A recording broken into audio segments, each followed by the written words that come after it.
दोस्तों आज की वीडियो काफ़ी ज़्यादा इंपॉर्टेंट है। मैं आप लोग को बता देती हूँ कि BCS 012 अगर आप स्टूडेंट्स को कंप्लीट करना है तो जो मैं आपको क्वेश्चंस करा रही हूँ आज के दिन मैं आपको जो क्वेश्चंस कराऊंगी बी ब्लॉक 1 जो भी आपका है BCS 012 मतलब आपका जो भी है मैथमेटिक्स का, ठीक है, ये आपका कंप्लीट अप नहीं हो रहा। तो आज आप लोग मैं आपको बता दूँ जो क्वेश्चंस मैं करा रही हूँ और जो क्वेश्चन मैं आपको होमवर्क के लिए मतलब मैं आपको खुद करने के लिए दूंगी उनको आप डेफिनेटली करना और उसके आंसर आप नीचे कमेंट बॉक्स में कमेंट करके बताना या इंस्टाग्राम पे मुझे फॉलो करके वहाँ पे अपने क्वेश्चंस के जो है वो फोटोज क्लिक करके मुझे सेंड करना। मैं चेक करूंगी कि आप लोगों ने कैसा किया है, सही किया है या गलत किया है, ठीक है। तो मैं आप लोग को वहाँ पे बताऊंगी। अब चलिए स्टार्ट करते हैं फटाफट से। और जिस तरीके से बता रही हूँ करने का तरीका सेम एज इट इज आपको हर एक क्वेश्चन को करना है। तो चलिए शुरू करते हैं और जानते हैं, ठीक है। सबसे पहले क्वेश्चन आप लोग देख रहे हो, ये क्वेश्चन आता है अभी भी आया था जो अभी पेपर हुआ था फरवरी के टाइम पे 2021 में। ये वो क्वेश्चन है। क्वेश्चन क्या कहता है कि 111 दे रखा है, आपको करना है show that is equal to this. सबसे पहले काम है डिटर्मिनेंट को सॉल्व करने के लिए आप लोग को करना एक चीज रहेगी कि ध्यान देना हर एक चीज को कि पहले आपको करना क्या है, मतलब इस चीज को क्या लाना है। आप राइट हैंड साइड पे देखना, आपको लाना है a minus B, B minus C और c माइनस ए, ठीक है। तो पहला काम आपको क्या करना पड़ेगा, मुझे a माइनस बी बनाना है। तो मैं इसको देख के कैसे बना सकती हूँ, तो आप कैसे बना सकते हो, आप अगर इस रो 1 में माइनस कर सकते हो रो 2 को, तब आपका a माइनस बी एक बार बन के आएगा। इसके अंदर की बात कर रहे हैं, बाहर निकालने की बात नहीं कर रहे हैं डिटरमिनेंट के बाहर, लेकिन अंदर की बात कर रहे हैं। तो कैसे होगा देखो। और पहला काम आपको एक चीज ध्यान रखनी है, जब भी आप क्वेश्चन को सॉल्व करो ना उसमें ये चीज करने की कोशिश करना, चाहे डिटरमिनेंट हो चाहे मैट्रिसेस हो, जीरो लेके आने हैं। मैक्सिमम नंबर ऑफ जीरोस आ जाए तब आपका क्वेश्चन आराम से सॉल्व हो जाएगा। दिस इज द बेस्ट आपका जो है स्टेप है, स्टेप नंबर 1। पहला काम क्या करना है, आप लोग को हमेशा सोच के रखना है कि मुझे जीरो लेके आना है। अब आप देख सकते हो मैं ए और बी को माइनस करूंगी तो जीरो नहीं आएगा, लेकिन मैं 1 में से अगर 1 को घटा दूंगी तो मेरे पास आंसर क्या आएगा, जीरो आएगा। तो मैं क्या करती हूँ, रो 1 में अप्लाई कर रही हूँ तो R1 में क्या होगा, R1 माइनस R2 में कर दूंगी तो क्या आंसर आ जाएगा। देखो बाकी रेस्ट जो R2 R3 है वो एज इट इज लिख दो, ठीक है। फटाफट से मैं इसको लिख देती हूँ। ठीक, अब क्या करना मुझे, रो 1 में क्या हो रहा है 1 माइनस R2, ठीक है, R1 माइनस R2 तो 1 माइनस 1 और ये हो जाएगा हमारे पास a माइनस बी क्योंकि R1 माइनस R2 है, और ये हो जाएगा हमारे पास यहाँ पे a स्क्वायर माइनस का b स्क्वायर, ठीक है। ये चीज हो गई।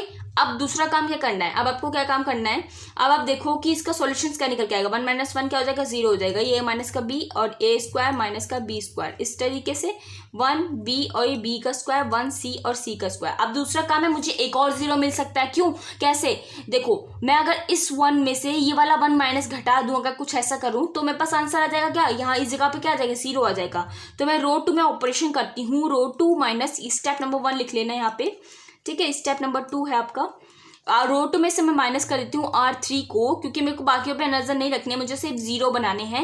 मेरा मेन फोकस यही रहना चाहिए, मेरे को जीरो लेके आना है। तो जीरो तो ऑलरेडी ऊपर आ चुका है, इसको एज इट इज लिखो, और ये a स्क्वायर माइनस का b स्क्वायर, ठीक है। अब यहाँ पे क्या है, ये चीज जीरो आ गई, 1c और ये c का स्क्वायर, ये हो जाएगा b माइनस सी, b स्क्वायर माइनस का c स्क्वायर, इस तरीके से। अब आपको क्या करना है, अब ये चीज हो गई। अब एक चीज का ध्यान दो यहाँ पे, अब ध्यान कैसे देना है देखो। अब अभी देखो ए स्क्वायर माइनस बी स्क्वायर का क्या होता है, फॉर्मूला होता है ना, ए स्क्वायर माइनस बी स्क्वायर का एक फॉर्मूला होता है, क्या होता है, ए प्लस बी और एक होता है ए माइनस का बी।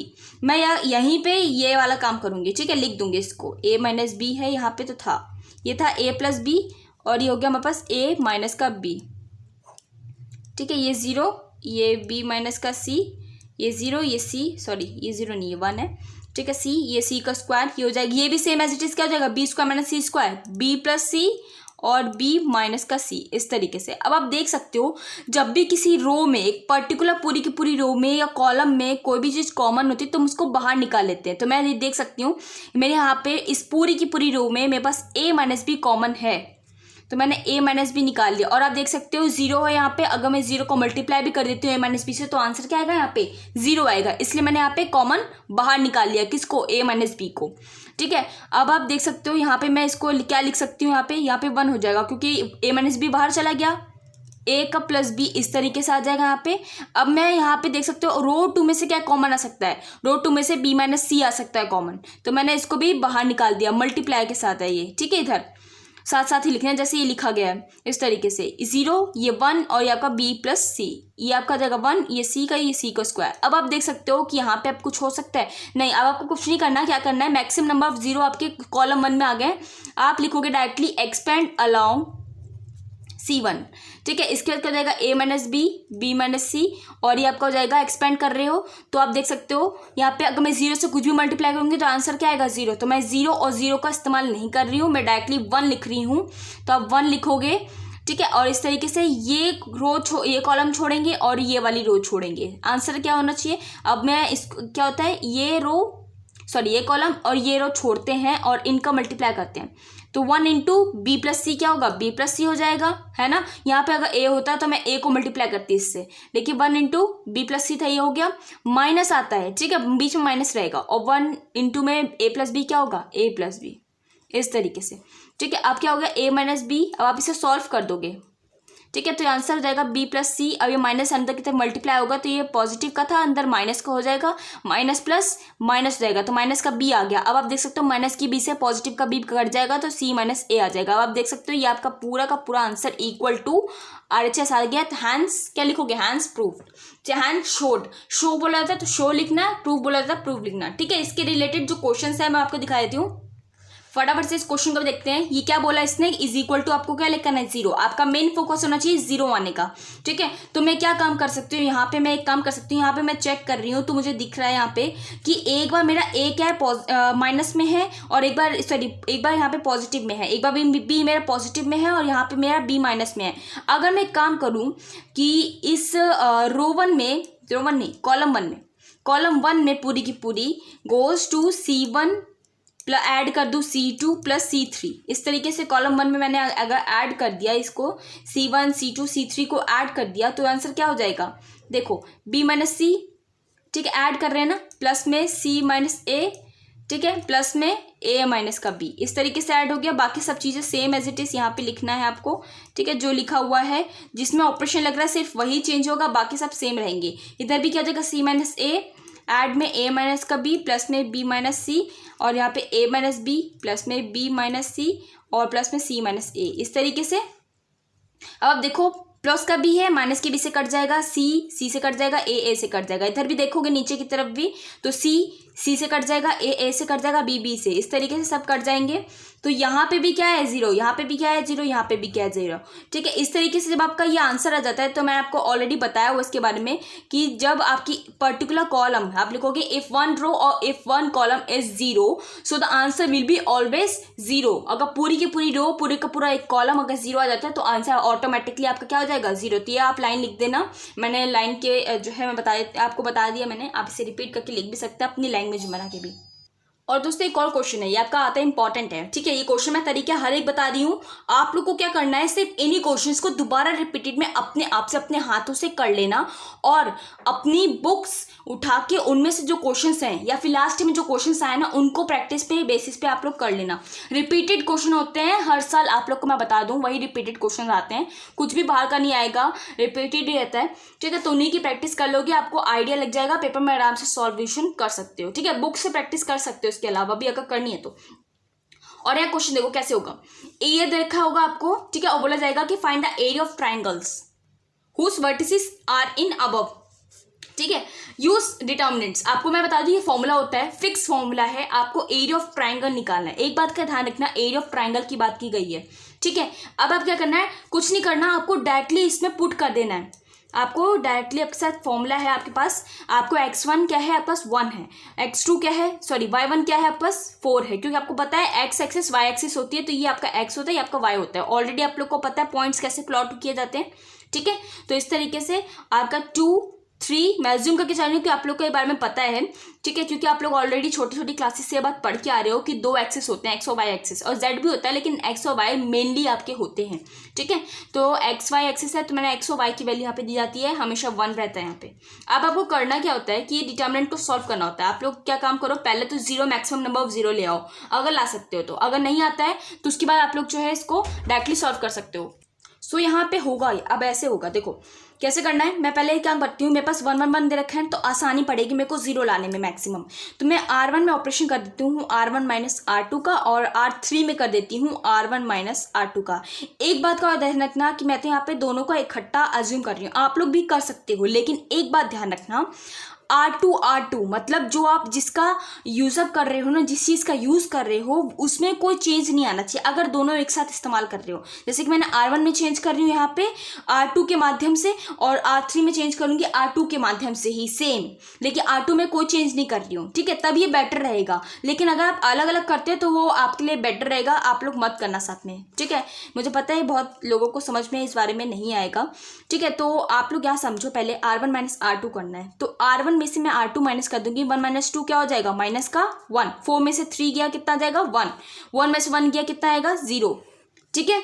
अब आपका कौन सा चेंज नहीं हो रहा, R2 में कोई चेंज नहीं हुआ और ना होगा भी आगे, ठीक है, क्योंकि मैं R2 में दोबारा से R3 में ऑपरेशन कर रही हूँ। तो R3 में से मैं ऑपरेशन कर रही हूँ R2 का, तो -5 है, -7 -2 क्या होगा, -5 -2 -7 -3 क्या होगा आपका माइनस का 6, 1 में से 1 गया 0 आएगी वैल्यू, इस तरीके से, ठीक है। अब मैं क्या कर दूंगी, एक्सपैंड कर दूंगी, किसके अलाउ, C3 के अलाउ, कॉलम नंबर 3 के अलाउ, ठीक है, इस तरीके से हाफ। अब मैं क्या करूंगी, ये आपका याद रखो माइनस का 1, ठीक है, ये आपका इस तरीके से है। तो एक बात ध्यान रखना कि आप लोग ना कभी भी डिटर्मिनेंट में ना माइनस नहीं लगाते हैं, ठीक है। यहाँ पे मैट्रिसेस में जो रूल होता है ना, माइनस माइनस माइनस माइनस वाला, ये वाला काइट वाला रूल, ये जो कि यहाँ पे लगाना पड़ता है एक्सपेंड करने के बाद, तो यहाँ पे आप नहीं लगाते, क्यों, क्योंकि ये आपका जो डिटर्मिनेंट का साइन है ना, ये एक तरीके से मॉड्यूल का साइन है, तो इस तरीके से जब ये ओपन आउट होता है ना, तो ये आपको ऑलरेडी पॉजिटिव हो जाता है, ठीक है। तो ये आपको माइनस नहीं लगाना है, पॉजिटिव रखना है, ठीक है, माइनस का नहीं होगा, पॉजिटिव का रहेगा। इस तरीके से सॉल्यूशंस करेंगे इसके, क्या हो जाएगा यहाँ पे पॉजिटिव का 6, क्यों माइनस माइनस क्या हो जाता है प्लस हो जाता है, यहाँ पे माइनस है और माइनस का 7 ऑलरेडी है यहाँ पे, ठीक है, इस तरीके से, क्योंकि ये वाली रो ये वाला कॉलम हट जाएगा, क्यों, क्योंकि इसलिए क्योंकि उसी रो में है उसी कॉलम में, 0 से 0 मल्टीप्लाई करो कुछ भी तो 0 आता है, मैं डायरेक्टली इसलिए लिख रही हूँ इसको, ठीक है। हाफ, अब क्या होगा यहाँ पे 1, ये हो जाएगा आपका 6 + 7 क्या हो जाएगा आपका आ जाएगा यहाँ पे 6 + 7 13, 13 डिवाइडेड बाई 2, इस तरीके का आंसर आएगा। तो ये कुछ ना कुछ निकल के आया ना, तो ये मतलब आप लोग का ट्रायंगल का जो एरिया है वो ये है, ठीक है। अगर इसके अलावा अगर आंसर आता है 0, तो आप लोग क्या बोलोगे, the answer, if the answer will be 0 so the this is not a triangle, आप बता दोगे वहाँ पे कि ये एरिया ऑफ ट्रायंगल नहीं है, ये एक स्ट्रेट लाइन है। स्ट्रेट लाइन का कभी भी कोई एरिया नहीं होता, ट्रायंगल का एरिया होता, सर्कल का एरिया होता, रेक्टेंगल का एरिया होगा, लेकिन सीधी लाइन का कोई भी एरिया नहीं होता है। हाँ, उसकी लेंथ होगी लेकिन एरिया नहीं होगा, ठीक है, इस बात का ध्यान रखना। ये क्वेश्चन आप लोग स्क्रीन पे देख पा रहे हैं, ये क्वेश्चन आप लोग को खुद से करना है और मुझे जो है नीचे कमेंट बॉक्स में कमेंट करके आंसर देने हैं, और इंस्टाग्राम पे फॉलो करके इसकी फोटो क्लिक करके आप लोग मुझे प्रोवाइड करो, मैं चेक करूंगी कि आप लोगों ने सही किया है गलत किया है, ठीक है। आप लोग को ये ट्राई करना है, = 0 प्रूफ करना है, शो करना है, ठीक है। डिटर्मिनेंट का क्वेश्चन है आपका, छोटा सा क्वेश्चन है, छोटा सा पार्ट है, बच्चों को बहुत दिक्कत होती है इस क्वेश्चन में। इस क्वेश्चन में कैसे होता है, देखो AB और BA निकालना है, ये डाउट्स होता है कि भाई ये एक सिंगल और एक सिंगल ऐसा रो और एक कॉलम दे रखा है तो कैसे निकलेगा, और इसका ये 3 × 3 कैसे बन जाता है, तो मैं आपको समझा देती हूँ कैसे निकलता है ये। देखो इस तरीके से क्वेश्चन अगर आ जाता है तो आप लोग फ्री के नंबर पा सकते हो। कैसे, पहला काम ध्यान देना है, आपको याद है ना कैसे ऐसे सॉल्व करते हैं, ये 3/3 का होता है तो कैसे सॉल्व किया जाता है, ये 3/3 का है, ये क्या है आपका 3, रो कितनी है 3 है, और लेकिन आपका कॉलम क्या एक ही है, ठीक है। और ये क्या है आपके पास रो 3 है, सॉरी कॉलम 3 है, और लेकिन आपके पास रो क्या एक ही है, तो 1 × 3 है, ये 3 × 1 का है, ये 1 × 3 का है, ठीक है। सो अब आपको करना कैसे है, इस 2 को मल्टीप्लाई करोगे आप पहले इसके साथ, याद है आप लोग को कैसे करते थे, है ना, 3/3 का होता था तो पहले ये करते थे, फिर सेकंड वाले को इसके साथ करते थे, थर्ड वाले को इसके साथ करते थे, और ये ऐड कहाँ होते थे, ये एक ही प्लेस पे ऐड होते थे, है ना। यहाँ पे क्या काम करना है, 2 को इससे मल्टीप्लाई करोगे 1 आएगी वैल्यू, ठीक है। अब 2 को सेकंड वाले से मल्टीप्लाई करोगे अगेन, तो यहाँ पे जो सेकंड वाले से वैल्यू मल्टीप्लाई करेंगे इस साइड पे, तो इसी चीज को इस पे कर रहे हैं तो यहाँ पे -2 आएगा इस तरीके से, ठीक है, क्योंकि उसमें चेंज होगा, इस वाले ऐसे साइड में चेंज होगा, 2 0 से क्या होगा 0 आएगा। अब अगली रो है आप लोगों की और आपका कॉलम है उसका, तो 3 × 1 क्या होगा 3 होगा, 3 × -1 क्या होगा -3 होगा, और 3 × 0 क्या होगा आंसर 0 होगा। क्यों बता रही हूँ, कैसे बता रही हूँ, इसलिए बता रही हूँ कि आप लोग यहाँ पे चेकआउट करते रहना, ठीक है। अब क्या -1 है, -1 यहाँ पे मल्टीप्लाई किया जाएगा तो ये आपका वन माइनस का वन से मल्टीप्लाई होगा तो माइनस का 1 आएगा, ये पॉजिटिव का 1 हो जाएगा आपका, और ये आपका 0 हो जाएगा। तो आप देख सकते हो कि आपका आंसर 0 के इक्वल आएगा, क्योंकि आपका ये पूरे का पूरा कॉलम क्या है, 0 आया। तो आप लोग लिखोगे डायरेक्टली कि the whole equation will be 0 if the one row and one column will be 0, so the answer will be 0। तो आप डायरेक्टली से 0 लिख देना यहाँ पे, ठीक है। ये लाइन लिखने के बाद क्योंकि 0 आपने क्यों लगाया। BA की बात करें तो BA में अब इसका क्या होगा, देखना उल्टा होगा। किस चीज़ का, देखो कैसे, ये इस तरीके से था, ठीक है, इस तरीके से। अब 1 को मल्टीप्लाई करूँगी 2 के साथ, आप ये देखो ना कि ये 3 into 3 का कॉलम होता है ना, 3 into 3 का होता है, ठीक है। तो क्या होता है, ये पूरी की पूरी रो इस वाले से मल्टीप्लाई होती है और ऐड हो जाती है एक ही कॉलम में, एक ही जगह पे, मतलब एक ही स्पेस पे, ठीक है। तो एक ही स्पेस पे होती है ना, तो वही चीज़ करना है। क्या करेंगे, 1 2 = 2, माइनस का 3, और यहाँ पे 0 into 1 प्लस में 0, ये आपका एक ही डब्बे में आएगा, बस हो गया आपका काम, ठीक है। क्योंकि हमने एक ही रो को मल्टीप्लाई किया, क्योंकि मेरे पास एक ही रो थी। अब इसे सॉल्व करोगे माइनस का 1 आंसर आएगा। So this is the answer. I hope आप सभी को अंडरस्टैंड होगा। कुछ डाउट्स हो तो नीचे कमेंट बॉक्स में कमेंट करके बता सकते हैं। और ये बात नेक्स्ट वीडियो में बात करेंगे आपके और भी कुछ इंपॉर्टेंट क्वेश्चन जो आपके ब्लॉक 1 से हैं, ठीक है। इसमें कंप्लीट आप नहीं हो पाए, लेकिन जितना क्वेश्चन मैंने कराया है उसको ट्राई करो, खुद से करो, और बिल्कुल मतलब एक बार देख लो, लेकिन खुद से करना, क्योंकि आप लोग डेफिनेटली 101% है। जितने क्वेश्चंस मैं कराऊंगी ना आप लोग को आज कल परसों भर में, तो वो क्वेश्चंस कर लेना, आप लोग 101% पूरे के पूरे नंबर गेन कर सकते हो। और नहीं तो आप लोग बहुत अच्छे नंबर, आप आधा भी करते हो या फिर थोड़ा बहुत समझ में भी आता है, कुछ डाउट्स भी होते हैं तो आप पूछ सकते हो, लेकिन आप अपने सारे क्वेश्चंस कर लिए तो मैं गारंटी लेती हूँ कि आप पूरे नंबर ला सकते हो, ठीक है। And again thank you so much for watching this video. I hope आप सभी को वीडियो पसंद आई हो।